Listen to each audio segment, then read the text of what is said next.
बार बार प्रतिज्ञा करना पर उसका निर्वाह न कर पाना। आज से मैं ऐसा नहीं करूंगा, 1 2 3 फिर गिर गया, वहीं गिर गया। माथा, कमर, मेरुदंड, छाती, इनमें बराबर दर्द बढ़ते जाना। रीढ़ की हड्डी कमजोर हो जाती है और उसमें सीधे बैठने की सामर्थ्य खत्म हो जाती है। नाक के साइड में यहां कालिमा आ जाना, फिर वो कालिमा धीरे धीरे कपोलों में बढ़ते जाना। वो ना तो लोक में ना परलोक में किसी भी कार्य में उत्साह करने लायक नहीं रह जाता। ज्यादा पढ़ना लिखना नहीं पड़ता। एक बार बोली, 100 वर्ष बाद पूछ लीजिए, 100 वर्ष बाद उसकी स्मृति वैसे ही बनी रहेगी यदि वो ब्रह्मचारी है। अध्यात्म विद्या हम क्यों नहीं धारण कर पाते? आगे भगवान वर्णन करते हैं, ब्रह्मचारी व्रते स्थितः। यदि आप ब्रह्मचारी नहीं हैं तो आप अध्यात्म विद्या को धारण नहीं कर सकते। ये वो विद्या नहीं है कि केवल बौद्धिक विद्या हो कि बुद्धि के द्वारा आप रट लो, बुद्धि के द्वारा आप उसको समझ लो। ऐसी विद्या नहीं है। इसमें आपके एक एक आचरण, एक एक इंद्री जब शास्त्र सम्मत चलेगी तब आप अध्यात्म विद्या को जान पाएंगे। और अध्यात्म विद्या को जान गए तो ये स्वाभाविक सब आपके अधीन हो जाएंगे। ब्रह्मचारीवत स्थिता जो है वही निर्भय हो सकता है। ब्रह्मचारी के हृदय में एक ऐसी अध्यात्म शक्ति होती है, कहीं कोई कभी भय नहीं लगता, कहीं भी। अगर कभी भय का भी अवसर आता है तो उसकी जांच करता है, कहां भय है, कौन सा भय है, क्या है, थोड़ी ही देर में समाप्त। क्योंकि जो निर्भय चरणारविंद का आश्रय लिए हुए है, महाबलशाली प्रभु श्री हरि की भुजाओं का आश्रय लिए हुए, उसे कहां भय लगेगा। अभयद भुज दंड मूल, जिनकी भुजाएं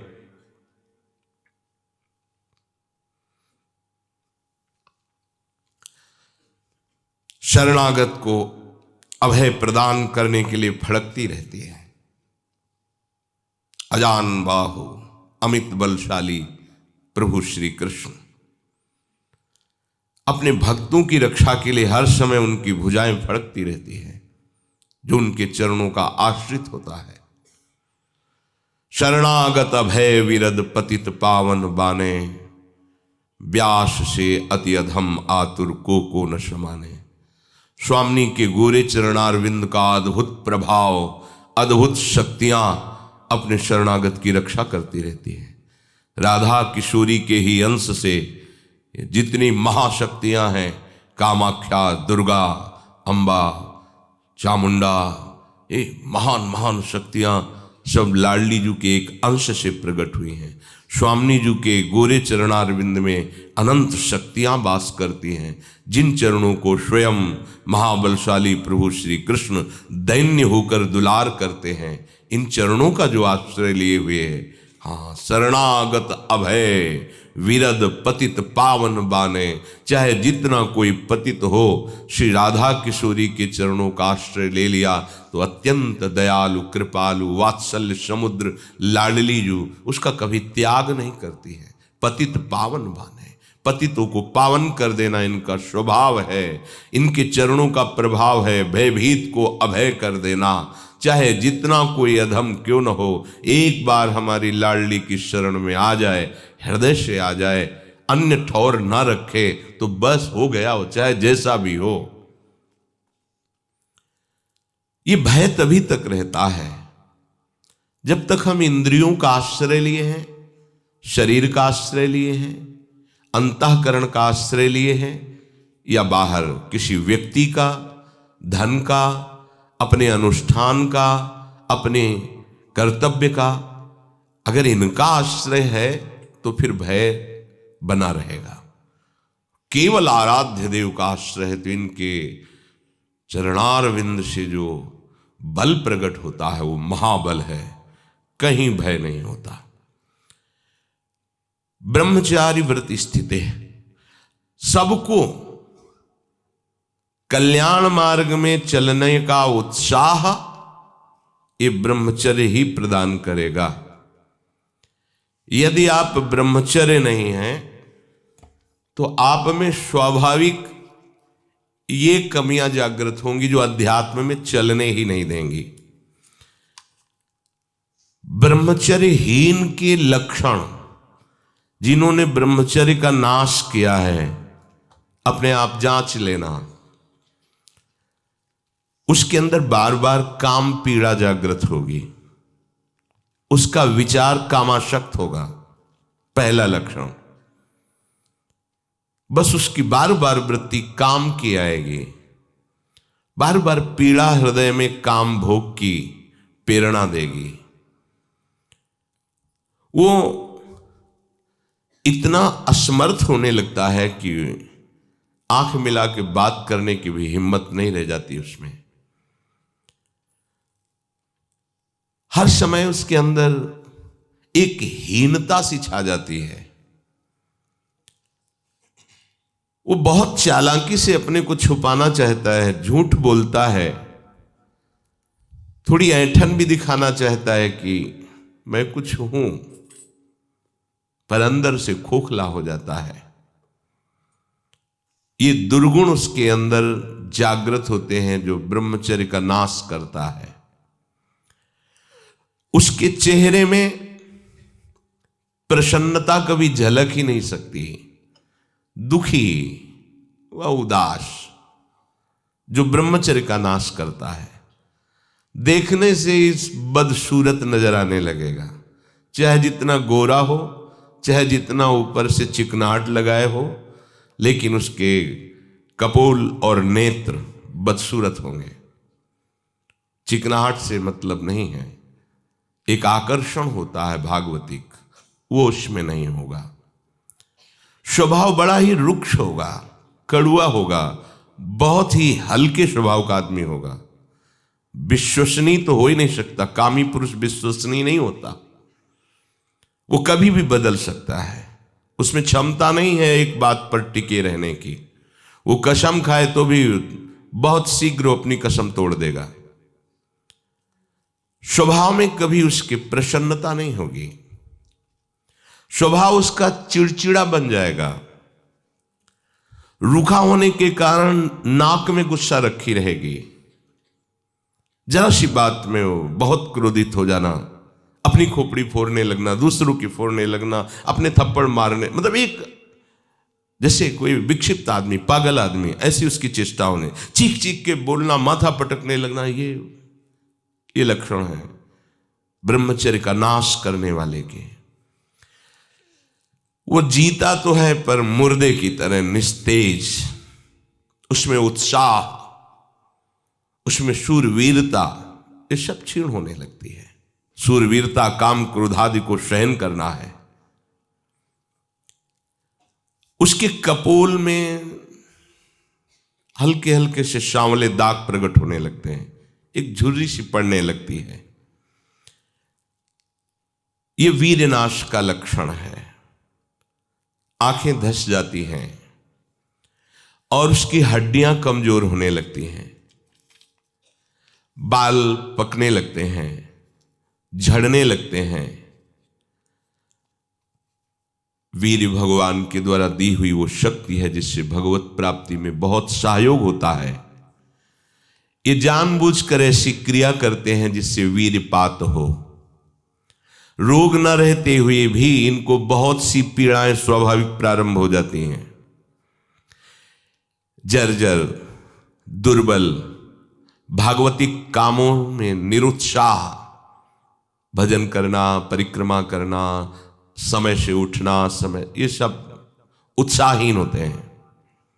थोड़ा भी परिश्रम या मेहनत करने पर हांफने लगना, थक जाना, दैनिक दिनचर्या बिल्कुल ठीक ना होना, चित्त में बहुत सी कुचिंताएं बढ़ जाना, थोड़े से डर की बात आते ही हृदय में ऐसी धड़कन होने लगना, भयभीत होने जाना, थोड़ा सा दुख एक पहाड़ जैसा लगना, थोड़ा सा भय ऐसा लगना कि अब क्या होगा, घबराहट पैदा हो जाना, बार बार भूख लगना,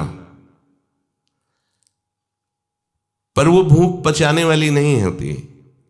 वीरनाश करने वाले को बार बार खाने की इच्छा होती है क्योंकि उसका लीवर खराब हो रहा है, ये अच्छा लक्षण नहीं बार बार भूख लगना कि बहुत बढ़िया लीवर काम कर रहा है, नहीं, अंदर कब्ज बन रही है, लीवर डाउन हो रहा है और आपको बार बार भूख ले रही, ये झूठ में फंसाया जा रहा है। ये झूठी भूख है जो तुम्हारा रोगों का घर बनेगी। उसकी जठराग्नि मंद पड़ जाती है, भोजन ठीक से पचता नहीं, मलबद्धता हो जाती, कब्जियत हो जाती है, परिणाम में बवासीर आदि कई तरह के रोग प्रकट हो जाते हैं। या तो नींद नहीं आने लगेगी या फिर ऐसी आएगी कि घंटों मतलब 8-10 घंटे सोए फिर भी उठे फिर भी आलस्य प्रमाद ये बना रहेगा। आंखों में हर समय भारीपन बना रहेगा, बिना किसी चेष्टा के रात्रि में स्वप्न दोष हो जाएगा, वीरपात हो जाएगा। ये उसके लक्षण है जो जानबूझकर ब्रह्मचर्य का नाश करता है। वीर का इतना पतला हो जाना कि लघुशंका के लिए जोर करने पर वीर निकल जाना बहुत बड़ी हानि है। नए नए बच्चों में जब उनसे प्रश्न करते हैं कि आपके दर्शन से ऐसा महसूस होता है आप कोई गलत चेष्टा करते हैं, तो वो कहते हैं अब नहीं करता, लेकिन पहले जब आपसे मिला नहीं था तब होती थी, लेकिन लक्षण तो अब भी प्रकट हो रहे हैं। तो कहते वो स्वाभाविक वीरपात हो जाता है, स्वप्न दोष में भी और लघु शंका में भी। इसका कारण है आपने बहुत ही गलत आचरण किए हैं। ये जो हस्त मैथुन आदि क्रियाएं हैं, इनके द्वारा पूरा का पूरा आपका जीवन नष्ट हो जाता है। इसे खिलवाड़ मत समझो। चाहे गृहस्थी में भी जाना हो तो खिलवाड़ मत करो। आप गृहस्थी लायक नहीं रह जाएंगे। आप जो गृहस्थ धर्म में संतानोत्पत्ति क्रिया है, आप उसके लायक नहीं रह जाएंगे, आप में योग्यता नहीं रह जाएगी। इसलिए सावधान। परमार्थ में चलना है तो अत्यंत आवश्यकता ही है ब्रह्मचर्य की, पर गृहस्थ में चलने के लिए भी ब्रह्मचर्य की आवश्यकता है। जहां वो पेशाब करने के लिए जोर लगाते हैं तो वीर स्खलित होने लगता है थोड़ी थोड़ी मात्रा में। ये हस्त मैथुन करने वालों का प्रधान चिन्ह है। इसका परिणाम यहां तक हो सकता है कि पुरुषत्व का नाश होकर नपुंसकता आ सकती है। हाथ पैरों के जोड़ पर बिना किसी कारण के दर्द होना, कमर में, गांठ में, जहां संधियां हैं, अस्थियों का जोड़ है, वहां दर्द होने लगना। सर में जरा भी विचार करने पर दर्द पैदा हो जाना।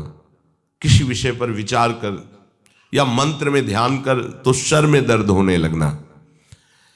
हाथ पैरों में शिथिलता आने लगना। दिमाग में एक सनसनी पैदा हो जाना। कानों से शाय शाय शब्द सुनाई देने लगना। नाटक, उपन्यास और गंदी बातें, अश्लील चित्र देखने में बड़ी रुचि हो जाना।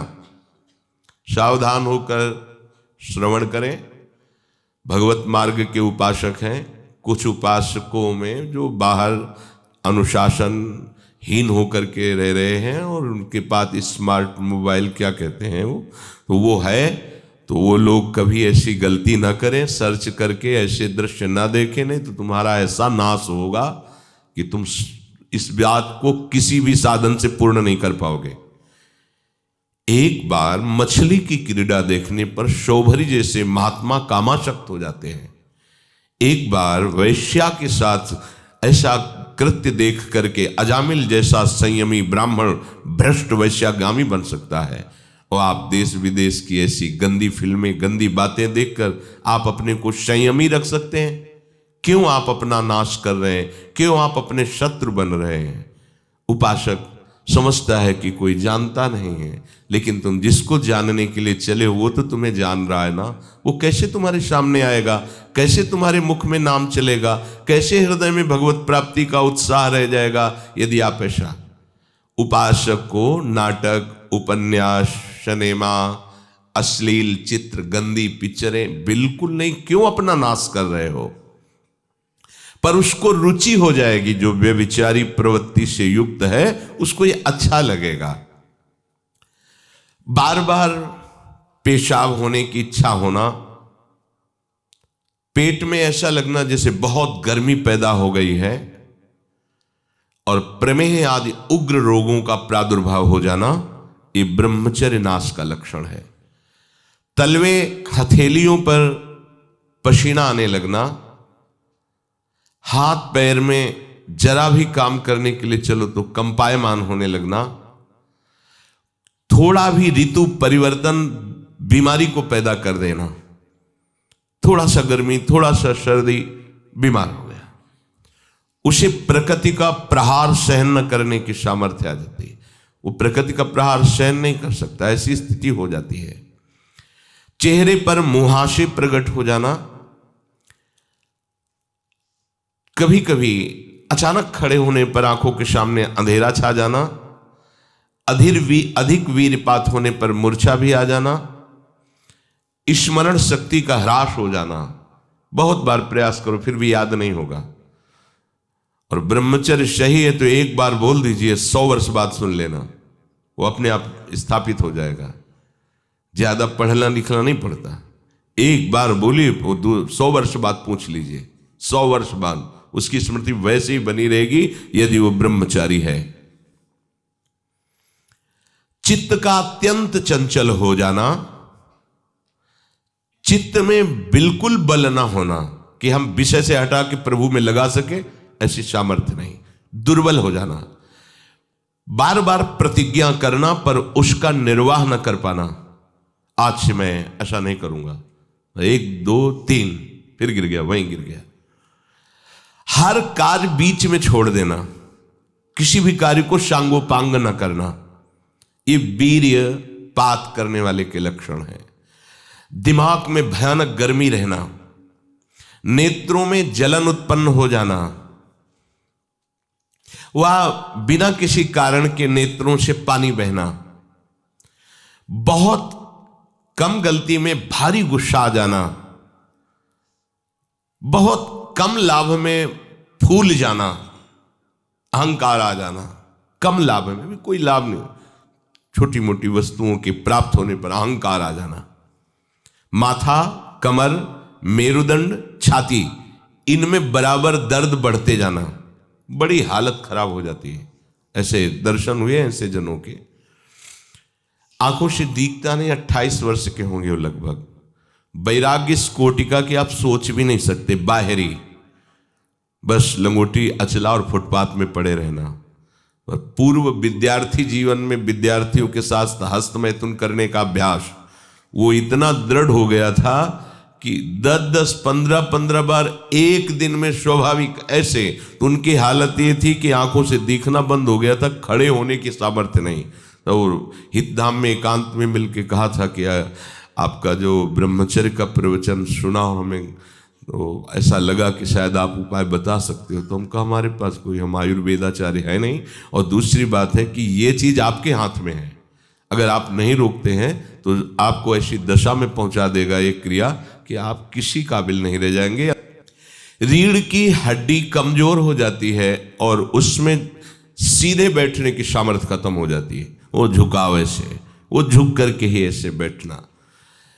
वीरपात करने वाले के मसूड़े में फूलना, मुख से दुर्गंध आना, शरीर का पसीना दुर्गंध युक्त होना, ये वीरवान के यहां से दुर्गंध नहीं आ सकती। जो वीरवान अर्थात जो ब्रह्मचारी है उसके यहां से दुर्गंध, उसके मुख से दुर्गंध नहीं आएगी, भले कुल्ला करे या ना करे, ये वीर में सामर्थ्य होती है। नाक के साइड में यहां कालिमा आ जाना, फिर वो कालिमा धीरे धीरे कपोलों में बढ़ते जाना, ये वीर्य नाश का लक्षण है। वीर्य नाश से उदर लंबा होना, पेट बढ़ना शुरू हो जाता है, आंतें बढ़ना शुरू हो जाती हैं, उसकी वाणी में मृदुता नष्ट हो जाती है, कर्कशता रुक्षता आ जाती है, उसका स्वभाव अप्रिय बन जाता है, छाती की हड्डियां दिखने लगती हैं, वो ना तो लोक में ना परलोक में किसी भी कार्य में उत्साह करने लायक नहीं रह जाता। वो जरा सी भी बात में बहुत बड़ा अपने को अपमानित होना समझता है। ये वीरपात से उसके अंदर दोष प्रकट हो जाते हैं। उत्साहहीनता, किसी भी कार्य में उत्साह न रहना। अब जो इस मार्ग पर, अध्यात्म मार्ग पर, आनंद मार्ग पर चलना चाहते हैं तो उनको एक इंद्रिय के संयम के लिए पांचों इंद्रियों पर संयम करना होगा, ज्ञान इंद्रियों पर। एक बात सुधारने के लिए ब्रह्मचर्य का रक्षा तभी वो उपासक कर सकता है जब सर्वतोभावेन ब्रह्मचर्य होगा। एक जनेन्द्रीय के ही ब्रह्मचर्य की पुष्टता का जब आप लक्ष्य कर लोगे तो उसकी पुष्टता के लिए आपको सर्वतोभावेन ब्रह्मचर्य धारण करना पड़ेगा।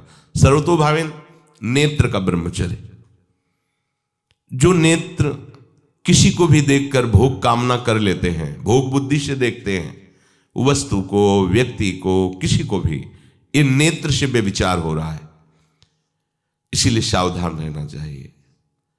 जैसे नाटक, सिनेमा आदि हैं, वहां तो जान रहे हो चित्र हैं, पर उनमें जो अभिनय करने वाले जन हैं वो तो संसारी जन ही है ना। उनका पहनावा, ओढ़ावा, हाव भाव, अंग प्रत्यंग, अगर आप भगवत भाव से युक्त है तो संपूर्ण सृष्टि में कहीं भी दृष्टि जाए अपने प्रभु की भावना होती है। पर वहां तक पहुंचने के लिए आपको ये त्यागना होगा ना। आप किसी का अनुकरण न करें, आप अपनी स्थिति को देखें। अगर आप किसी का अनुकरण करते हैं कि हमने उनको देखा है वो टीवी देख रहे हैं, तो टीवी में क्या देख रहे हैं, कहाँ स्थिति है, हमें क्या पता। हमको जहां पहुंचना है उसके लिए हमारे लिए बाधक है, हमें नहीं देखना है। अगर आप माना कि कोई नाटक ही देख रहे हैं, कोई ऐसे सीरियल ही देख रहे हैं, पर उसमें अभिनय करने वाले तो संसारी भोगी पुरुष ही है ना। आप कोई त्यागी जितेंद्रीय महात्मा को थोड़ी देख रहे हैं। तो उस देखने में तन्मयता आती है, जिसको हम देखते हैं उस पर हम आसक्त होते हैं, तभी तो उसका सुख दुख अनुभव होता है। देखो कोई ऐसी रोने वाली सीन आए तो रोना आ जाएगा, हंसने वाली आ जाए तो हंसना आ जाएगा, ऐसे तो उसका प्रभाव हम पर पड़ रहा है ना। तो हम किसी के अभिनय करने वाले के अंग प्रत्यंग को देख रहे हैं और वो कामुक होकर कोई काम चेष्टा कर रहा है या कोई ऐसा, वो सारा का सारा मन कवर कर रहा है आपका। और एकांत होते ही फिर जो मन अपना मनमानी करवाएगा आप नहीं सह पाएंगे। इसलिए नेत्र का ब्रह्मचर्य सबसे पहले शुरू कीजिए। आपको वो चीज नहीं देखनी, वो बात नहीं पढ़नी, वो दृश्य नहीं। श्रीमद् भागवत में वर्णन है, कोई पशु पक्षी भी मैथुन कर रहा हो, अचानक दृष्टि गई तो मानसिक प्रणाम करके दोबारा दृष्टि नहीं जानी चाहिए। इसीलिए लिखा है कि आप एक धनुष भूमि को देखकर, एक धनुष, इसमें किसी की हानि नहीं होगी, आपकी भी हानि नहीं होगी। आप एक धनुष भूमि देख करके ही चलिए। मतलब बहुत लंबी दूरी देखने की जरूरत नहीं है, बहुत दृष्टि उठा करके इधर उधर गर्दन हिलाने की जरूरत नहीं है। और जैसे कि कोई टक्कर मार सकता है, तो देखो जिनको प्रारब्धानुसार टक्कर लगनी होती है ना, वो चाहे जितनी सावधानी से चलो, वो प्रारब्ध आकर के दंड देता है। अन्यथा सीम की चाप सके को तासु बड़ रखवार रमापति जासु।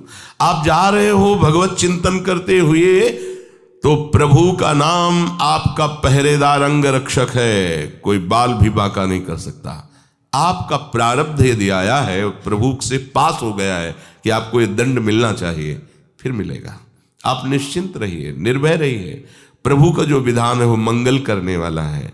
देखो इतने बड़े महापुरुष पूज्य श्री राधा बाबा, श्री आद्याशक्ति भगवती की प्रसन्नता की आराधना कर रहे हैं, क्योंकि श्री कृष्ण हमारे पति हों, इस सिद्धांत की पुष्टता के लिए। और पैर फिसल जाता है, स्नान करने जाते हैं, खड़ाऊ पहने हुए थे और अंग टूट जाता है, दवा नहीं लेते, बांस की खिपचाल बांधकर पुनः अनुष्ठान में बैठते हैं।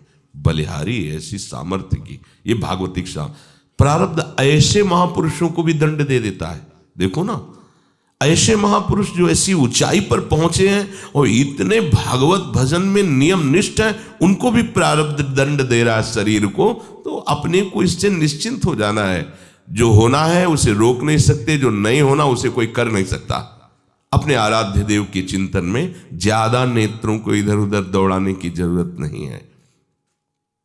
नेत्र का ब्रह्मचर्य, फिर वाणी का ब्रह्मचर्य, बहुत बड़ा प्रभाव पड़ता है इससे। यदि आप जवान से अश्लील बातें, गंदी बातें, कामुक बातें करेंगे तो आप ब्रह्मचर्य रह ही नहीं सकते।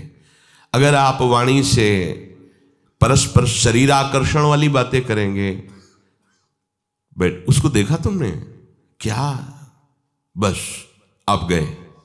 चाहे वो स्त्री शरीरधारी साधक हो या पुरुष शरीरधारी, परस्पर आकर्षण संबंधी यदि वाणी खुली आपकी, तो वाणी के व्यभिचार से आपका जनेंद्री का व्यभिचार प्रारंभ हो जाएगा। आप रोक नहीं सकते, नहीं रोक सकते। इसलिए वाणी से भी कोई ऐसी वार्ता ना कीजिए जिससे आपके अंदर काम वेदना बढ़े। श्रवणेंद्री का, कान से गंदी बातें, व्यभिचार की बातें, कामुक बातें सुनना जिससे हमारे हृदय में कामना जग जाए, बिल्कुल नहीं। भले वो किसी को लेकर टीका टिप्पणी की जा रही हो, देखो वो साधक है, उसको हमने देखा वहां ऐसे देख रहा था, वैसे कर रहा था, वो तो आपको समझ में आ रहा है कि किसी साधक की बात कर रहे हैं, वो तुम्हारे नाश के लिए उपाय कर रहे हैं जो आपको ऐसी बात बता रहे हैं। क्यों? क्योंकि आप भी तो साधक हैं। श्रवणेंद्री का व्यभिचार हो रहा है। आराध्य देव के सिवा और कोई बात कान से सुनना उसे व्यभिचार कहते हैं। इसलिए महाप्रभु कहते श्रवण फूटो जो अन सुनो। ऐसा हमारा अगर कान कुछ और सुने तो फूट जाए, नेत्र कुछ और देखें तो ये नेत्र नष्ट हो जाए, वाणी कुछ और बोले तो मुख हो जाए। हमारी श्रवणेंद्री का व्यभिचार नहीं होना चाहिए। धर्म की बात, अपने आराध्य देव की बात, शास्त्र सम्मत बात हम श्रवण करें। अन्यथा अगर कोई ऐसा मित्र है या हमारा साथ में रहने वाला है, कोई किसी भी साधक की को लेकर बात कर रहा है, तो भी हमें कान में अंगुली डाले नहीं। हम कोई ईश्वर थोड़ी कि हम किसी को संभाल लेंगे, हम अपने को नहीं संभाल पा रहे। हमारे सामने किसी की बात मत करो, ऐसी करना है तो प्रभु की चर्चा करो, अन्यथा मत करो। तो अगर आप श्रवणेंद्री का ब्रह्मचर्य, वाकेंद्री का ब्रह्मचर्य, नेत्रेंद्री का ब्रह्मचर्य और त्वगेंद्री का ब्रह्मचर्य, अनावश्यक किसी को स्पर्श मत करो। परस्पर विरोधी शरीर को तो भूल कर मत करो। विरोधी शरीर जिससे हमारा पुरुष शरीर है, सामने स्त्री शरीर है, तो किसी भी तरह से सेवा के लिए संकेत करना या किसी भी सेवा के लेन देन में बचाव पक्ष में रहो। यहां रख दीजिए सामान, फिर आप उठा लीजिए। सीधे हाथ में सामान लेना नहीं, सीधे हाथ में सामान देना नहीं, जमीन में रख दीजिए। बहुत पवित्र है तो आप कुर्सी पे जो भी आसन उसका हाथ में लेने का नहीं। परस्पर विरोधी भाव वाले शरीरों का स्पर्श बिल्कुल निषेध है, किसी भी कारण से न किया जाए। मान लीजिएगा ये बहुत मतलब आवश्यक है, यदि आप इसमें चूक कर गए तो धीरे धीरे आप फिसल के वहीं खड़े हो जाएंगे जहां से चढ़ना मुश्किल है। किसी भी साधिका को, किसी भी साधक को परस्पर लेन देन हाथ में नहीं करना चाहिए। मानो हमारी बात, आपको माला देनी, चौकी पे विराजमान करो, हम उठा लेंगे। हमें कोई सामग्री, ये सामान रखिए, आप उठा लीजिएगा। कभी भी कोई भी परस्पर मुस्कुराहट, बातचीत, ऐसे कोई इशारे यदि दिखाई दें तो आप बचो और उसको बचाओ। साधक है, साधिका है, उससे गलती हो सकती है, आपसे भी गलती हो सकती है। आप सत्संग सुनते हैं, आपको लगा कि इसकी मुस्कुराहट, इसकी कुछ चेष्टा ऐसी दिखाई दे रही है जो हमारे अंदर कामुकता पैदा कर सकती है, उसको भी बचाओ और स्वयं बचो, तो भगवान आप पर प्रसन्न हो जाएंगे। वो देख रहे हैं अंदर की बात। साधक को बहुत सावधान रहने की आवश्यकता। ये इसको खिलवाड़ मत समझो, इसीलिए कह रहे हैं ये अध्यात्म है, ये परमार्थ है। आपको लगेगा नहीं कि क्या हुआ, मैं कहां भ्रष्ट हुआ, ऐसी जगह खड़े हो जाओगे कि जान भी नहीं पाओगे कि मैं कहां चढ़ रहा था, दोबारा उत्साह भी नहीं आ पाएगा। बात अच्छे से समझ लीजिए। तो हमारी त्वगेंद्री का व्यभिचार ना होने पावे, सहसा किसी का इस पर, किसी की भी अगर सेवा करने का सौभाग्य मिले, फिर उसमें ये प्रश्न नहीं उठता। अगर कोई गिर आप पड़ा है, भला ऐसी स्थिति में कि मुझे अत्यंत आवश्यक है उसे उठाना, अगर नहीं उठाते तो वो कष्ट पा रहा, अचानक कोई गिर जाए, फिर हम ये नहीं देखेंगे, फिर ये हम सूत्र नहीं स्वीकार करेंगे कि अब हम तो ब्रह्मचारी हैं, अब हम खड़े खड़े देख नहीं। उसको अत्यंत आवश्यकता है हमारी। अब उस समय हम भूल गए अपने आप को और उसको उठा करके अगर हमें अस्पताल ले जाना, अस्पताल ले जाएंगे, जरूरत है हम उसकी सेवा करेंगे। सावधान। वो भगवत भाव से की हुई सेवा तुम्हारे अंदर आध्यात्मिक शक्ति पैदा करेगी, काम भावना नहीं पैदा करेगी। हमारी माँ बीमार हो और हमें उसे पता चला कि शौच कर दिया है, हमें शौचाना पड़े, हमें उसका मल धोना पड़े, तो क्या हमें काम जागृत हो जाएगा? क्या मेरी माँ है, हमारी बुद्धि कभी ऐसी नहीं होगी आपका पिता है और आप लड़की हो, कोई दूसरा रह नहीं गया और वो बीमार है, आपको ऐसी क्या काम जागृत हो जाएगा क्या? अगर ऐसी सेवा में काम जागृत होता तो कोई नर्स ही अस्पताल में नहीं होती। हर सेवा उसको करनी होती है, नर्स को, चाहे वो स्त्री शरीर हो चाहे पुरुष शरीर हो, परस्पर विरोधी शरीरों की सेवा, पर कहीं काम थोड़ी जागृत होता है, क्योंकि उसको अपने सेवा धर्म से मतलब है। तो ये सेवा के समय इस सूत्र को न देखा जाए, पर ध्यान रखें, अत्यंत आवश्यक जहां आपके सिवा नहीं हो सकता वहां अगर हमें ऐसा अवसर मिलता है कि सेवा उसे हो सकती है तो हम पहले उसे प्रेरित करेंगे। और अगर ऐसा है कि अब कोई नहीं है, फिर हमारा परम धर्म जागृत हो जाता है परहित का। अगर हमारा कोई निंदा भी करे, कोई शरीर की भी हानि हो जाए, अब हम परवाह नहीं करते। परहित सरिस धर्म नहीं भाई, इससे बड़ा कोई धर्म नहीं है। पर ध्यान रखें, भगवान को साक्षी करके ये उस समय की बात है जहां बिल्कुल कोई अब गुंजाइश नहीं रह गई है। त्वगेंद्री को ऐसे सहसा किसी आप पुरुष शरीरधारी पुरुष को भी सहसा इससे आप में शक्ति जागृत होगी। यदि आप वाणी को मौन रखते हैं और भगवान नाम जप करते हैं और सत्य बोलते हैं, तो आप जब कभी जो कुछ भी बोलेंगे वैसा ही सत्य होगा। गांधारी जी ने कोई तप नहीं किया था। जब सुना कि मेरा ब्याह धृतराष्ट्र से हो रहा है जो बाह्य नेत्र रहित है, उसी समय पट्टी बांध ली कि जब मेरा पति संसार को नहीं देख सकता तो मैं भी संसार को नहीं देखूं। जब मेरा पति मेरे रूप को नहीं देख सकता तो मैं भी किसी के रूप को नहीं देख, पट्टी बांध ली थी। जब महाभारत का युद्ध चल रहा था, बड़े बड़े वीरों को मार गिराया जा रहा था, गांधारी ने दुर्योधन से कहा, सुन, मुझे पता है कि भीम की गदा को तू झेल नहीं पाएगा, क्योंकि सबसे बड़ी बात भगवान का वरद हस्त उनके ऊपर है। दूसरी बात, वो पवन पुत्र है, वो जब अपने आवेश में आ जाएगा तो तेरी सामर्थ्य नहीं कि उसकी गदा के प्रहार को तू सह सके। पर मैं तुझे शक्ति प्रदान करूंगी। मैं एक पतिव्रता हूं, आज तक कभी पति का वरण करने के बाद कुछ देखा नहीं है। मैं अपने नेत्रों की पट्टी खोलूंगी, तू नग्न होकर मेरे सामने आ जाना। मेरी दृष्टि पड़ते ही वज्र का शरीर तेरा हो जाएगा। किसी के सामर्थ्य नहीं कि तेरे उस अंगों को तोड़ सके। भगवान सब कुछ जानने वाले हैं। भगवान भक्त पक्षपाती होते। भगवान का स्वभाव भक्त का पक्षपात लेना होता है। वो अपने महल से कॉरिडोर से जा रहा था गांधारी जी के पास, भगवान आ गए चट से, तो तुरंत उसने हाथ ऐसे लगा लिया। मुझे शर्म आनी चाहिए यार, तो हस्तिनापुर के सम्राट पद पर अभिषिक्त होने के लिए तैयारी कर रहा है, नंगे घूम रहा है गली में। उसने कहा, गली में नहीं, माँ के सामने जा रहा है। अरे कोई बच्चा है, ऐसे जाया जाता है माँ के सामने? उसने कहा, माँ ने कहा है कि हम पट्टी खोलकर तुम्हें देख लेंगे तो तुम्हारा शरीर वज्र का। चलो माना, माँ की आज्ञा का पालन करो, तो थोड़ा इन अंगों को तो ढक लो। तुम तो बड़े हो, कोई बच्चे थोड़ी माँ के सामने ऐसे चले जाओगे, ढकना चाहिए तुम्हें। वापस कर दिया। वो यहाँ ऐसे पत्तों से ढका, वस्त्र नहीं पहना, माँ की आज्ञा ऐसे पत्ते से ऐसे कमर से ऐसे ढक लिया, पीछे आगे ऐसे। गांधारी जी ने पट्टी खोली और जे ही देखा पूरा शरीर वज्र का। तो ये क्या किया तूने, कमर में क्यों बांध लिया? बोले शर्म लगती थी। कैसे आपके? बोले यहीं से मारा जाएगा। भीम की गदा का प्रहार तेरी इसी जंघा और कमर को तोड़ देगा, तेरी मृत्यु।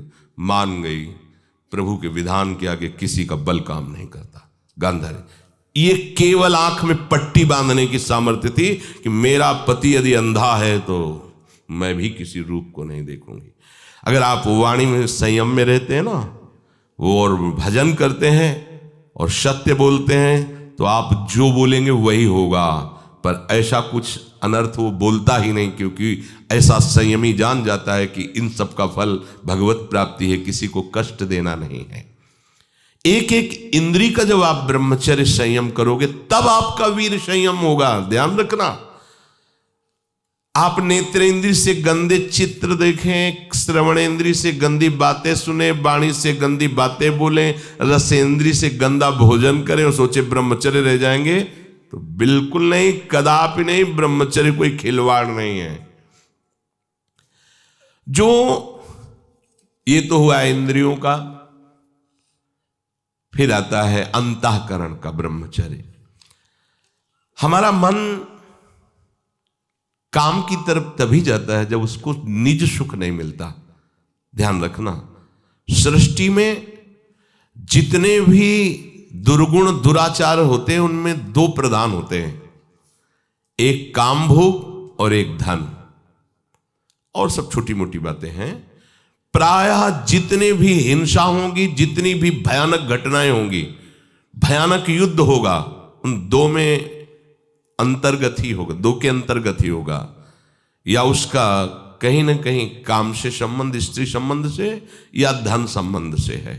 चाहे जो भी घटना हो उसको देख लेना, प्रधानता दो में ही होगा, कंचन और कामिनी। कीर्तिवान तो कोई बिरले ही होते हैं, तो वो तो बहुत आगे की बातें हैं। पर प्रायः जितने भी युद्ध हैं, जितनी भी हिंसा है, जितना भी भयानक कुकृत्य है, इन दो में ही होता है। उपासक को ये बात समझनी चाहिए, मन को समझाना चाहिए, सच्ची मानी। मतलब वाणी में शब्द नहीं होता इन बातों को बताने का, यदि कहीं मन को समझाना चाहिए। देखो, अपने लोग उपासक हैं, हम जहां जहां आसक्त हो रहे हैं उसमें हमारे मन का केवल भ्रम है। शरीर के द्वारों में कहीं सुख है, घृणित द्वारों में कहीं सुख है। अगर सुख होता तो इनके भोगने के बाद हृदय कह देता कि अब कछुनाथ न चाहिए मोरे, शांत हो जाता। फिर ऐसा क्यों होता है कि उसको एक जगह तृप्ति नहीं होती? क्योंकि वहां सुख है नहीं। फिर सोचता है शायद उसमें हो, उसमें हो, उसमें हो। पूरे के पूरे युग के युग व्यतीत हो गए, कल्प के कल्प व्यतीत हो गए भोगते हुए, क्या सुख मिला? क्या स्त्री शरीर सोचता है पुरुष शरीर में सुख है, पुरुष शरीर सोचता है स्त्री शरीर में सुख है, या आदि आदि। अगर सुख होता तो पूरे ब्रह्मांड में पशु पक्षी कीड़ा मकोड़ा सब मैथुन धर्म से युक्त हैं, ये सब सुखी हो जाते हैं ना। जो जितना भोगा सकते उतना ही दुखी, देख लो, अशांत, क्लिष्ट, परेशान और पापाचरण युक्त। ये क्या है? मन को समझाइए। वैरागी भगवत मार्ग का पथिक मन के द्वारा ऑपरेशन करता है हर वस्तु का। ये सब, इसको ऐसा ना समझे कि बड़ी गुप्त बातें हैं। गुप्त बातें हैं प्रिया प्रीतम के दिव्य चिदानंद में रहस्य की, ये गुप्त बातें नहीं, इनको समझो खोल करके। यदि आप किसी भी तरह से हस्तमैथुन आदि के द्वारा, गंदे दृश्य देख करके, गंदी क्रियाओं के द्वारा आप अपना नाश करते रहेंगे तो ना आप इस लोक में सुखी रहेंगे ना परलोक में। मान लीजिएगा, ये बातें ना तो कही जाती हैं और ना सुनी जाती हैं और ना समझी जाती हैं। इसीलिए हमारा बहुत ही आगे की पीढ़ी जो सनातन धर्मावलंबी, जो भागवत, हर देश से महान भारत देश को क्यों कहा गया? ऐसा भी है कि अन्य देश स्वीकार किया जाता है कि हमसे धनी है, स्वीकार किया जाता है कि वैज्ञानिक तत्वों में भी वो हमसे आगे हैं, पर भारत को महान धर्मशाली देश कहा गया है। कोई भी किसी भी देश का धर्म गुरु हो हमारे देश में आएगा और हमारी ऋषियों के सूत्रों से ही अपने धर्म को पुष्ट करेगा। साप का मूल जड़ भारत धर्म का है। कहीं भी हो, कहीं भी देख लो, चाहे जिस देश का नाम लो, कहीं ना कहीं किसी भारत के ब्रह्म ऋषि की छाप लेकर के डोल रहा है।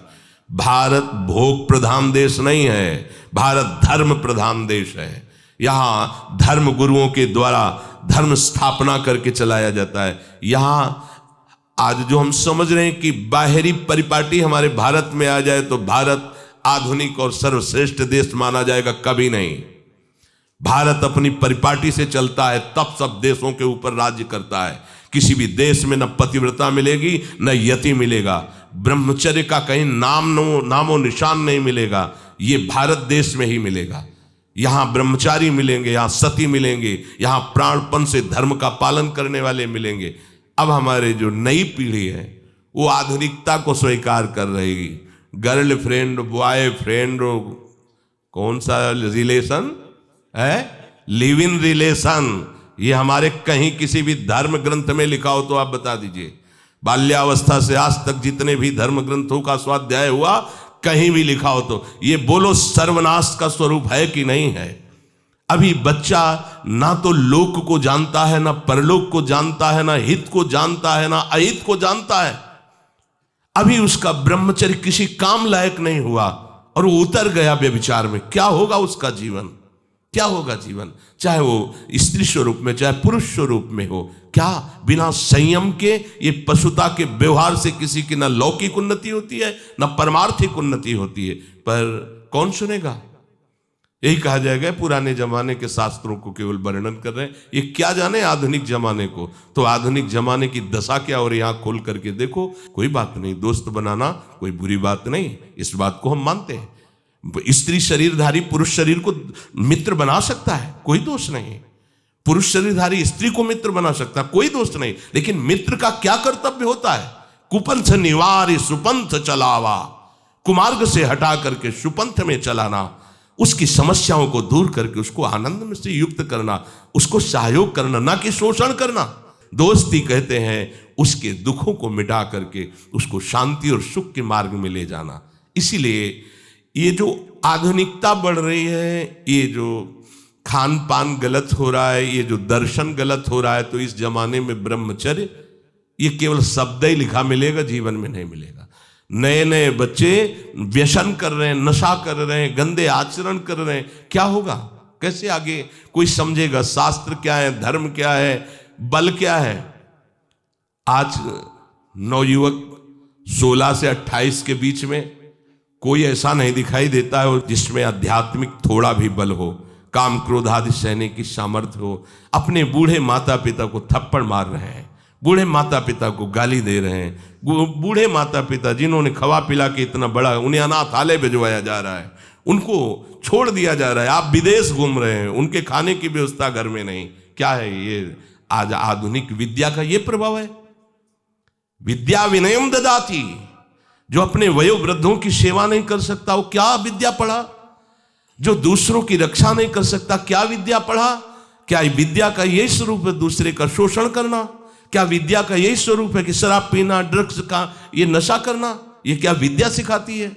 वो कहा जाता है आज तो आधुनिक विद्या बढ़ रही।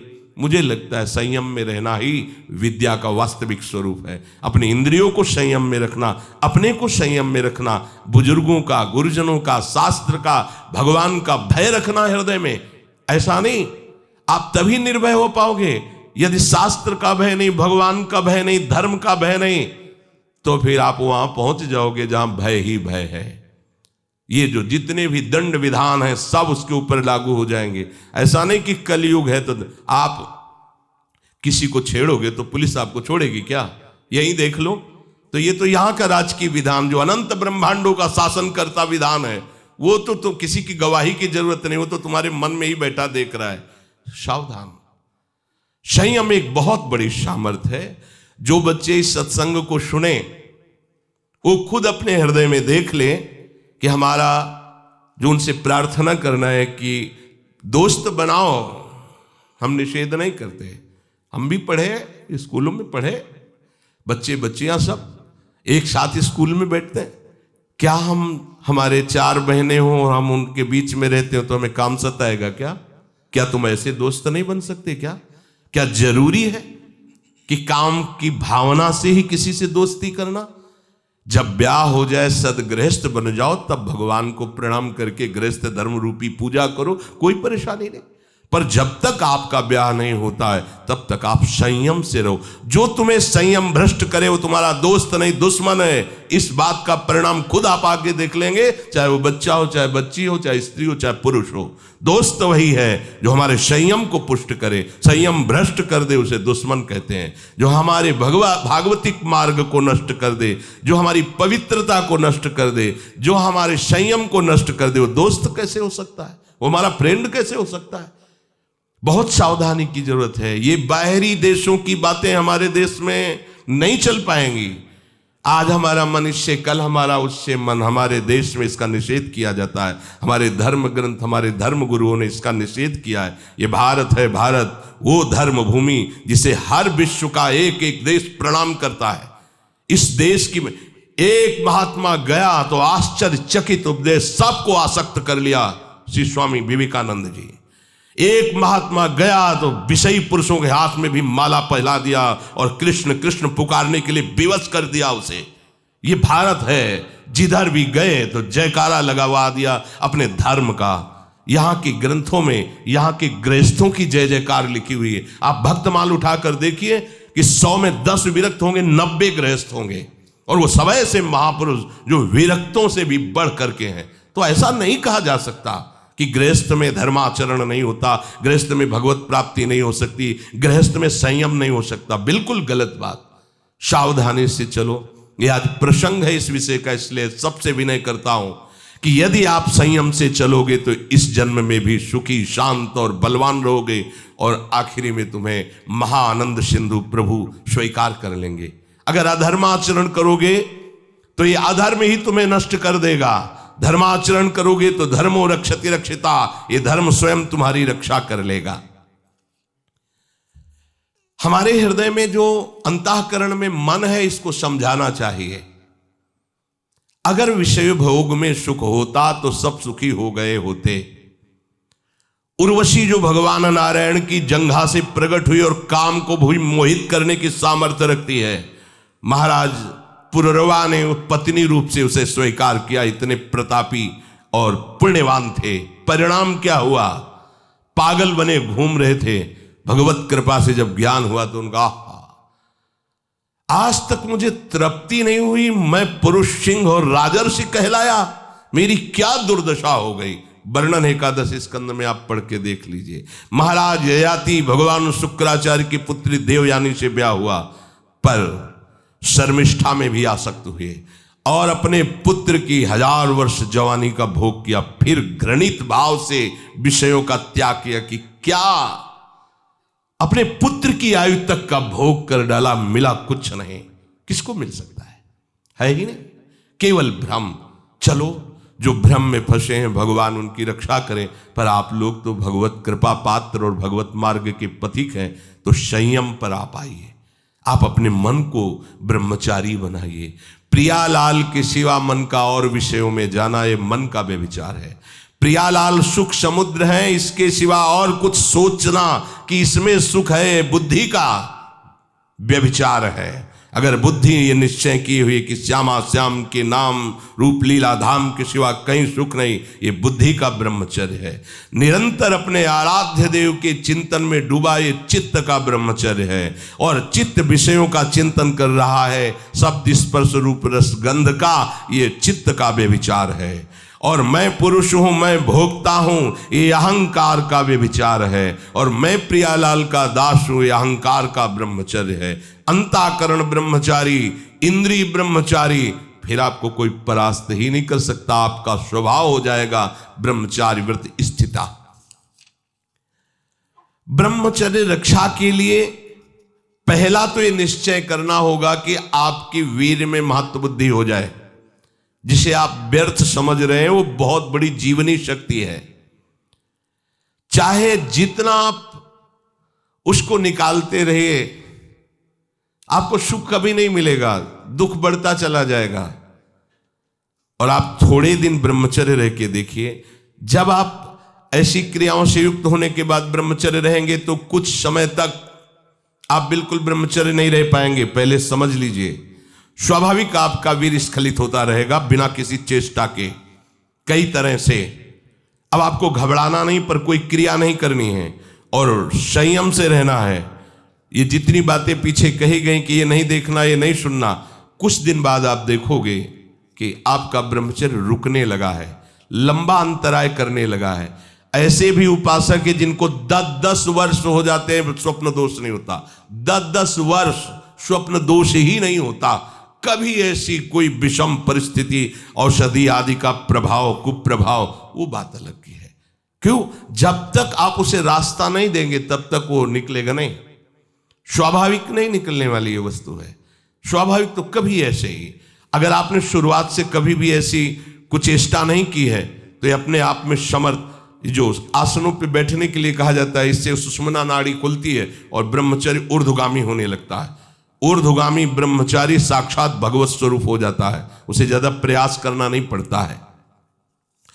वो चाहिए कि सजना धजना छोड़ दे, शरीर का श्रृंगार करना छोड़ दे। भगवत कृपा से अपना तो सहज श्रृंगार रजरानी जी हैं। ये जो ब्रह्मचर्य की पुष्टता के लिए आवश्यक है उसको समझिए। शरीर में सजाना वो बंद करे, चाहे गृहस्थ हो चाहे विरक्त। वास्तविक जो सौभाग्य चिन्ह है वो श्रृंगार के लिए नहीं करते, वो तो वास्तविक सौभाग्य चिन्ह है। आप कहीं भी आ जा रहे हैं, अपने सौभाग्य चिन्हों को धारण करें, पर अपना श्रृंगार करें। गृहस्थ है तो केवल पति के निमित्त से, प्रदर्शन की वृत्ति नहीं होनी चाहिए। क्यों, किसको दिखाना है? हमें कोई देखकर आकर्षित हो ही ना, केवल मेरा पति आकर्षित हो हमारा। क्योंकि उपासना का मार्ग गृहस्थ धर्म में ऐसे चलता है, चाहे वो स्त्री हो या पुरुष हो। किसी को लुभायमान करने की कोई भी चेष्टा ना करे, नहीं वो लुभायमान होगा कि नहीं, तुम भ्रष्ट हो जाओगे, तुम नष्ट हो जाओगे। ये जो कपड़ा है ये हमारे ब्रह्मचर्य के लिए बहुत सहायक है। ऐसे कपड़े नहीं पहनने चाहिए जिनके दर्शन से कामुकता पैदा। यहां फटे कपड़े, बोले आज की नई फैशन चली है, चाहे जितना बढ़िया वो पैजामा हो, उसे पैंट जीन्स जो भी कहते, उसको काट के पहनना पड़ता, फाड़ के 2-4 जगह। वाह क्या बढ़िया बात है। जरा सा फट जाता था तो सिला जाता था, आज फाड़ के पहना जाता है। इसको बड़े आदमी कहते हैं। जितना जो फटा पहने हो, हाँ देखो कैसी बुद्धि विपरीत होती चली जा रही। उसे वीआईपी कहते हैं, जो जितना कम कपड़ा जो करे करे, भगवान उनकी रक्षा करे। आपको उपासक हो, आपको ऐसे कोई भी अंग प्रत्यंग में वस्त्र धारण नहीं करने जिनके दूसरों को देखने से मन मलिन हो और अपने अंदर शरीर राग बढ़े, ऐसा नहीं करना। ब्रह्मचर्य रक्षा के लिए सरल जीवन होना अत्यंत आवश्यक है। विलासिता से बचा जाए, ऐसे सुगंधित तेल लगाना, फुसफुस डाल के चलना। श्री जी का प्रसादी इत्र मिले तो ठीक है, नहीं होता नहीं खुशबू है। अरे दुर्गंध इससे नहीं ढकेगी, तुम्हारी फुसफुस से। तुम्हारी वासना ही दुर्गंध है। वासना को हटाओ और उपासना को बैठा लो, तुम्हारी सुगंध से संपूर्ण देश पवित्र हो जाए। सतरति सतरति सा लोकांतर। तुम स्त्री पुरुष नहीं हो, भगवान के निज अंश हो, समझो। सच्चिदानंद प्रभु के अंश होकर देह राग में कैसे तुम भ्रष्ट होते जा रहे हो। जिसे ब्रह्मचर्य रहना, उसे नित्य सत्संग सुनना चाहिए। सत्संग ही एक ऐसा है जो तुम्हें उठा सकता है। संसार में आज तक किसी की भी उन्नति हुई है तो उसे सत्संगी कहते हैं। कहीं भी देख लो, गोस्वामी जी ने इसीलिए लिख दिया है, मत कीरति गति भूति भलाई, जब जे जतन जहां जे पाई, सो जानो सत्संग प्रभाव, लोकहु वेद न आनो पाओ। और ब्रह्मचर्य रहने के लिए कम से कम 2 बार सर्वांग स्नान अत्यंत आवश्यक है।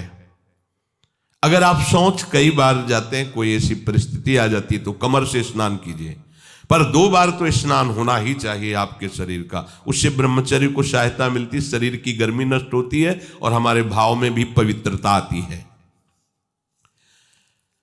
2 बार स्नान करने से शरीर की गर्मी नष्ट होती है।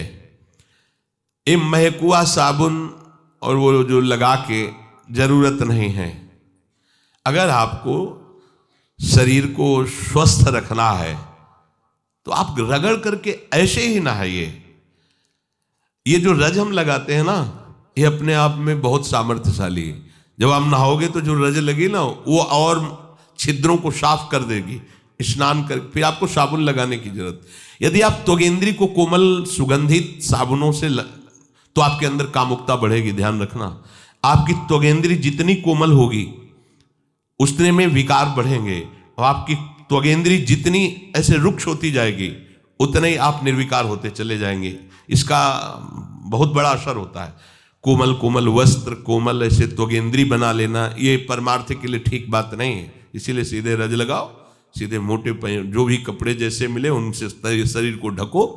और भगवत मार्ग में चलना है, ये उद्देश्य नहीं होगा तो ब्रह्मचर्य रह ही नहीं सकते हैं। अगर कहीं ऐसा सौभाग्य मिले कि किसी नदी या तालाब में कमर तक खड़े होकर के थोड़ी देर जप करने का, तो उससे ब्रह्मचर्य और पुष्ट होता है, नाभि तक कम से कम। लेकिन अगर ऐसा ना हो तो आप स्नान में सबसे पहले नाभि में ही जल डालना जाता है ब्रह्मचारी के लिए, ये विधान कि ठंडा जल से नाभि आदि से डाल करके। आपके कपड़े भले महंगे ना हो पर स्वच्छ होने चाहिए, पवित्र होने चाहिए।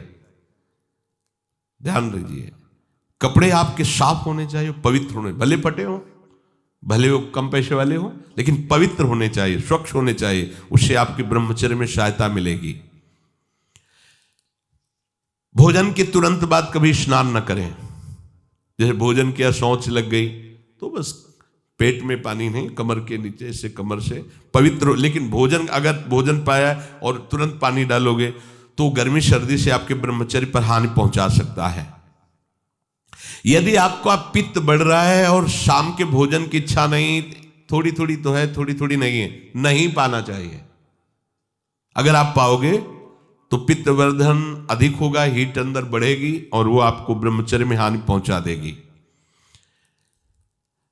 अधिक गर्म जल से स्नान करना ब्रह्मचारी के लिए हानिकारक है। गीजर का बहुत ठंडी है, आपको ऐसा लगता है तो एक नॉर्मल जल कर लीजिए कि ठंडा भी है और ठंडा नहीं भी है। धुआं उठ रहा है गर्मा गर्म, ये नहीं, ना गर्मा गर्म भोजन ना गर्मा गर्म जल से स्नान। अगर आप ऐसा गर्म जल से ही स्नान करेंगे तो आप बहुत कमजोर हो जाएंगे। ये बात समझिए, ये सब सुखद सामग्री नहीं है जो आप समझ रहे हो। प्रकृति का सीधे वार सहने के सामर्थ्य जब शरीर में तुम्हारे आएगी तो स्वाभाविक ब्रह्मचर्य पुष्ट होने लगेगा और उत्साह बढ़ने लगेगा ब्रह्मचर्य का। हम ये नहीं कहते कि आज से गीजर बंद, कल से नाक बहाओ, ऐसा नहीं कहते। उचित कर लो, इतना नहीं कि गरम गरम, ऐसा नहीं, उचित। स्नान के बाद शरीर को किसी वस्त्र से सर्वांग रगड़ करके पोछिए, साबुन लगाने की जरूरत नहीं, आपका शरीर साफ रहेगा। ब्रह्मचर्य के लिए भोजन में सुधार होना अत्यंत आवश्यक है। एक बार एक बादशाह ने भागवतिक श्रेष्ठ वैद्य को बुलाया और पूछा 24 घंटे में स्वस्थ शरीर के लिए कितना भोजन अनिवार्य है। तो उसने कहा 24 घंटे के लिए 39 तोला अन्न अत्यंत अनिवार्य है। 1 तोला 10 ग्राम, 39 तोला 390 ग्राम। 24 घंटे में आपके अंदर अन्न 390 ग्राम जाना चाहिए। इसके बाद उन्होंने कहा कि इतने से क्या होगा, तो हकीम बोला कि शरीर पोषण के लिए इससे ज्यादा की आवश्यकता नहीं है। इसके अलावा जो ज्यादा खाया जाता है वो आंतों को बोझा देता है, ब्रह्मचर्य की हानि करता है, भजन में प्रमाद करता है और उम्र को नष्ट करता है, समय को नष्ट करता है। कितना? 390 ग्राम 24 घंटे में, मतलब 2 रोटी 1 कटोरी दाल बस, या आधा कटोरी दाल आधा कटोरी सब्जी। ये स्वस्थ शरीर के लिए चाहिए, ये कोई साधु का आहार नहीं, ये स्वस्थ शरीर के लिए। बादशाह को उत्तर दिया उस भागवतिक वैद्य ने कि 39 तोला अन्न की केवल आवश्यकता है। देखो, इस पे विचार करो भाई। 390 ग्राम 24 घंटे में अन्न जाना चाहिए। इसके बाद थोड़ा दूध हो गया, थोड़ा पानी हो गया।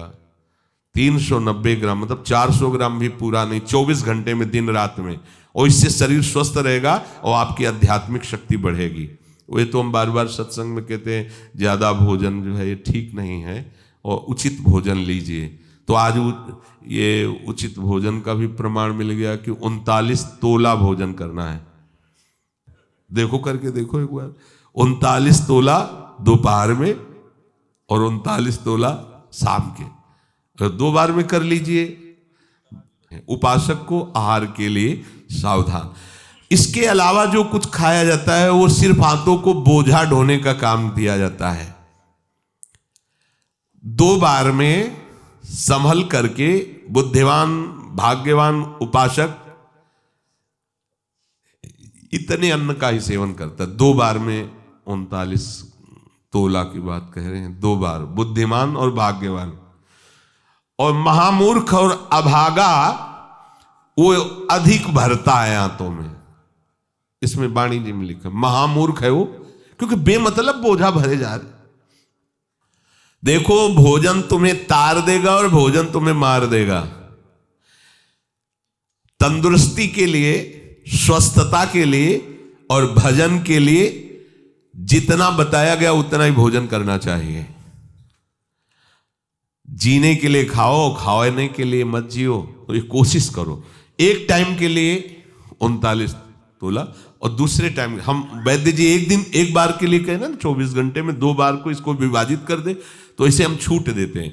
400 ग्राम अन्न दोनों टाइम ले लो, 800 ग्राम होता है।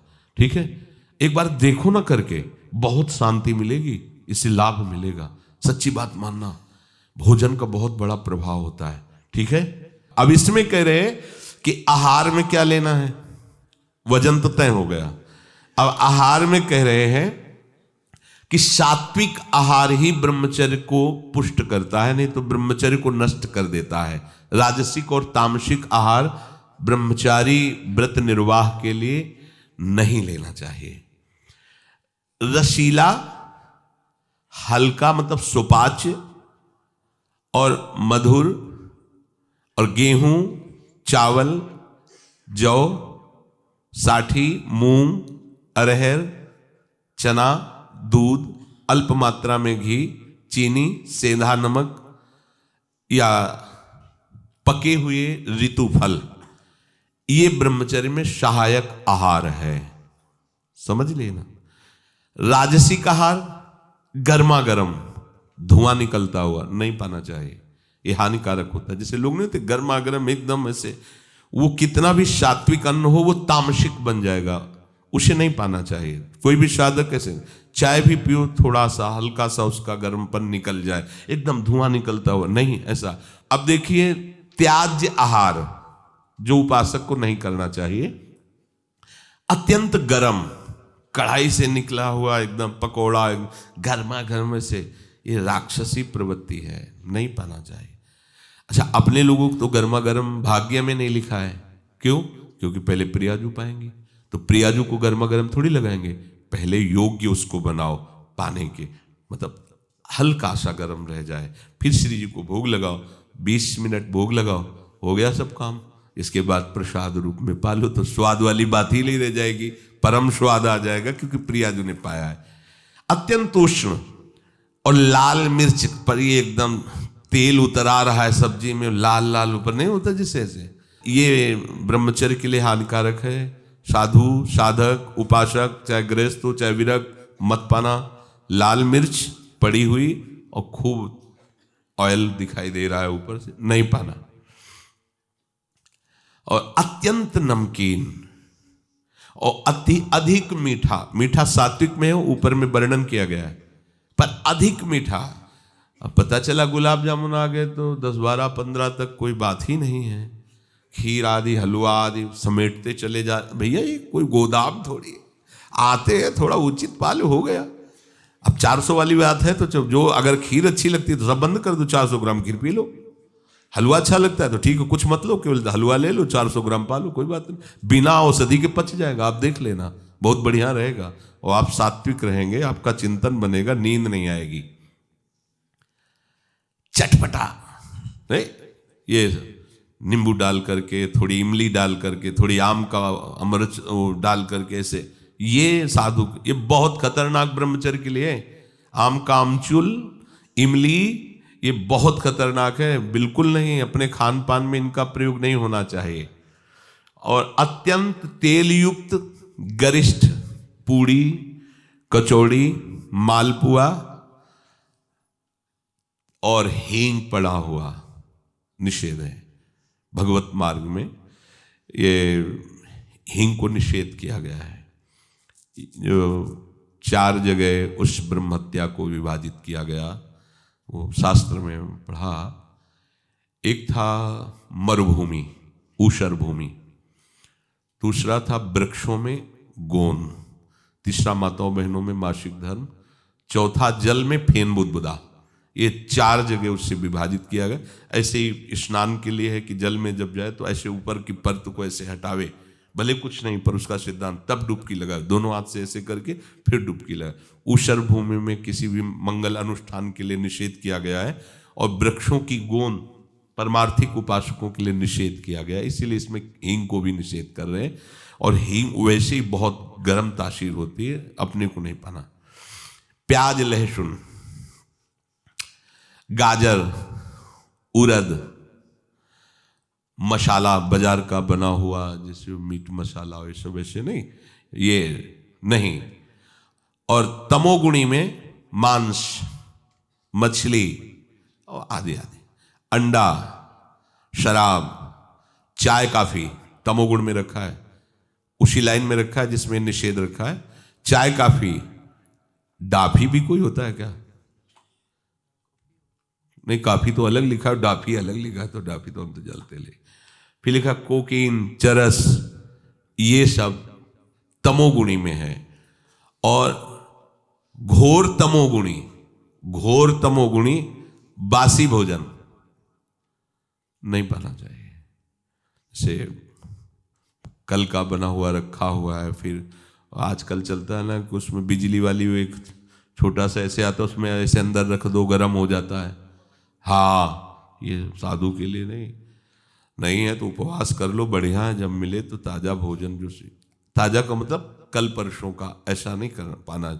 इसीलिए जैसे ब्रेड आदि हैं, ये आपकी उपासना में सहयोग नहीं देंगे, ये तमोगुण पैदा है। ये अत्यंत तामसिक आहार के अंतर्गत आते हैं। कई दिनों का बना हुआ ये बाजार में जैसे कि ले आए आप, उनको तल के ऐसे, ये सब ठीक नहीं। चाउमीन, वो क्या कहते हैं, सेवई जैसा, ये सब बिल्कुल ठीक नहीं है। ये क्या चल रहा है यार? अरे आटा लगाओ, 4 रोटी बनाओ, श्री जी को भोग लगाओ, पाओ, पेट भरो, भजन करना है। चंचलता, काम, क्रोध, लालच और पापाचरण से युक्त बना देने वाला ये तमोगुणी आहार बिल्कुल नहीं करना चाहिए।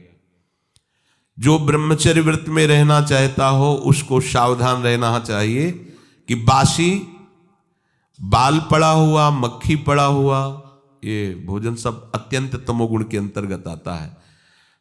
दुर्गंध हो गया है या अपना वो स्वरूप बिगाड़ दिया है भोजन ने, फिर भी आप उसे भोजन, या घृणित निंदनीय पुरुषों द्वारा बनाया हुआ ताजा भोजन, घृणित आचरण वाला निंदनीय पुरुषों द्वारा बनाया हुआ ताजा भोजन, वो भी घोर तमोगुण होता है। अब पीछे शीशा में जो सामान है वो तो बढ़िया चमकती हुई, लेकिन पीछे कैसे बन रही है, कैसे तुम्हें पता चलेगा कि बनाने वाला कौन? बेचने वाला तो चंदन तिलक लगा के बैठ गया, सामने बॉक्स में बहुत अच्छी अच्छी उसकी पोजीशन दिखाई दे रही भोजन की, लेकिन पीछे जो बन रहा है वो कैसा पुरुष बनाने वाला है। इसलिए उपासक को खास बात ध्यान रखनी चाहिए कि मांग के भले किसी के यहाँ से पालो, लेकिन बाजार का भोजन नहीं ठीक है। आप समझो इस बात को, एक दिन पाओगे, 10 दिन के लिए तुम्हारी बुद्धि बिगड़ जाएगी। तामसिक आहार राक्षसी बुद्धि पैदा करता है, राक्षसी बुद्धि। ऐसा रोगी, दुखी, बुद्धिहीन, क्रोधी, लालची, आलसी, दरिद्र स्वभाव, अधर्मी, पापाचरण, अल्पायु हो जाता है जो ये तामसिक भोजन करता है। तामसिक भोजन में एक बात फिर सुन लीजिए, बोले हींग, प्याज, लहसुन और मीट मसाला, मांस, मछली, अंडा, शराब, चाय, काफी, कोकीन, चरस, बासी आहार, रसहीन, गला हुआ, दुर्गंधित और घृणित निंदनीय पुरुषों द्वारा बनाया हुआ ऐसा भोजन तामसिक है। ये आपको ब्रह्मचर्य नहीं रहने देगा। दुखी, बुद्धिहीन, क्रोधी, लालची, आलसी, दरिद्र, अधर्मी, पापी और अल्पायु बना करके नरकगामी करेगा। ऐसे भोजन से बचा जाए। तो यदि हम ऐसे सावधानी से रहें तो भगवान कह रहे हैं, प्रशांतात्मा विगतभिर ब्रह्मचारी व्रते स्थितः, वो भय रहित हो जाएगा, उसका हृदय परम शांत हो जाएगा और ब्रह्मचारी व्रत में स्थित हो जाएगा। शेष चर्चा आगे। श्री राधा वल्लभ।